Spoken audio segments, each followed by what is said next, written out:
Hello, Joe. Let's take a given question. The question says two long straight wires P and Q carrying equal current of 10 ampere each were kept parallel to each other at a distance of 5 cm. Magnitude of magnetic force experienced by 10 cm length of wire P is F1.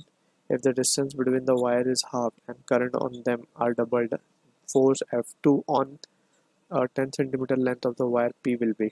Option A given है 8 F1, option B 10 F1, option C F1 by 8, option D F1 by 10. So for this question, जो key concept यहाँ पे we need to understand is the concept of force between parallel current carrying wire, parallel current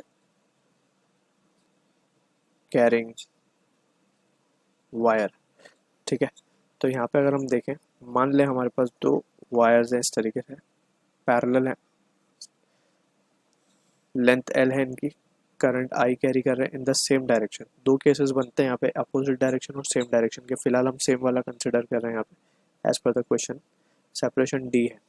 ठीक है, तो wire 1 जो है wire 2 की magnetic field के अंदर रखा हुआ है, या फिर हम इस तरीके से बोल सकते हैं वायर 2 जो है वायर 1 की मैग्नेटिक फील्ड के अंदर रखा हुआ है. सो वी नो जब भी करंट कैरिंग कंडक्टर प्लेस किया जाता है in magnetic field it experience force, right. अब फिलहाल अगर हम इन दोनों के बीच में फोर्सेस देखें, so it is given by force equal to mu naught I1 I2. Generalise अगर हम कर दें तो लेट्स से करंट मान लेते हैं I1 I2, mu naught I1 I2 upon 2 पाई डी इंटू एल. तो इस तरीके से ये फॉर्मूला आता है if L is the length of the wire. ठीक है, अब यहाँ पे ये जो फोर्स होगा दिस विल बी I2 पे. अगर हम देखेंगे तो I1 की जो मैग्नेटिक फील्ड होगी इनवर्ड होगी. मैग्नेटिक फील्ड इनवर्ड है 2 में, करंट ऊपर की तरफ है तो फोर्स इस तरफ लगेगा. एंड I1 की बात करें तो I1 I2 की मैग्नेटिक फील्ड में रखी है जो कि आउटवर्ड है, तो इस फोर्स इसमें इस तरीके से लगेगा. तो both are attractive in nature. ठीक है ना, तो जब भी सेम डायरेक्शन में करंट फ्लो करते हैं वायर में तो they attract each other. So ये basic point we need to keep in mind. ठीक है, तो यहाँ पे अब जो क्वेश्चन हमें गिवन है उसके बेसिस पे देखते हैं. हमें बोला गया दो वायर है पी और क्यू. मान लेते हैं यही हमारा पी वायर है और यही हमारा क्यू वायर है, कैरिंग इक्वल करंट. अब यहाँ पे जो है ये दोनों ही 10 एम्पियर गिवन है. लेट्स से I1 भी 10 एम्पियर है, I2 भी 10 एम्पियर है गिवन है. ठीक है, further more it is been given D हमें 5 सेंटीमीटर गिवन है. ठीक है, magnitude of magnetic force experience by 10 centimetre length L हमें गिवन है. लेंथ ऑफ वायर जिस पे हमें फोर्स चेक करनी है वो हमें गिवन है 10 सेंटीमीटर. और इसके करस्पॉन्डिंग डेटा के करस्पॉन्डिंग जो force of wire P is F1. ये जो फोर्स है F1 आ रही है, तो F1 को हम क्या लिख सकते हैं basically, F1 will be mu not I square L upon 2 pi D. ये आ रहा है F1. if the distance between the wire is half and the current on them is doubled, force F2 on 10 cm length of wire P will be. ठीक है, तो सबसे पहले अब हमने क्या किया है, ये लेट्स से लेंथ हम L1 मान रहे हैं और ये डिस्टेंस D1 मान रहे हैं. अब हमें बोला गया if distance between them let's say D2 हो गया, ये इज हाफ, यानी कि D1/2 हो गया ये.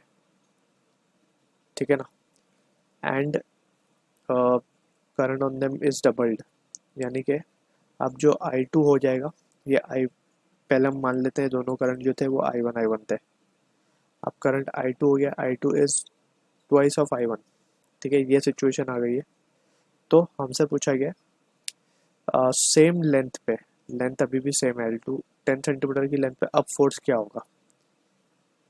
तो सिंपल है, F2 को हम क्या लिख सकेंगे, F2 will be mu naught.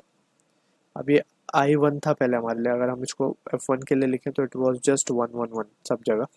अब ये हो जाएगा हमारे पास I2 का स्क्वायर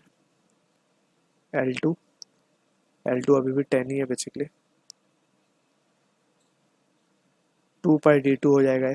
अब वैल्यूज रख देंगे हम यहाँ पे, म्यू नॉट I2 की जगह we will substitute twice of I1, तो ये हो जाएगा 4I1 स्क्वायर. L2 की जगह तो L2 ही रहेगा, सेम वैल्यू है ये बेसिकली, या इसको L1 ही बोल देंगे हम. 2 पाई D2 की जगह विल सब्सटीट्यूट D1/2. ठीक है, तो उसको अगर हम देखें इसको हम लिख सकते हैं इस तरीके से, mu naught I1 square L1 divide by 2 pi D1 into ये हो जाएगा हमारे पास 8, और ये जो वैल्यू आई है हमारे पास ये क्या है, ये तो F1 ही है ना, from this we can say ये आ जाएगा 8F1। सो F2 की वैल्यू कितनी आ गई, 8F1। So this is the answer for the question, जो कि मैच होगा ऑप्शन ए के साथ। I hope you understood the solution. All the best.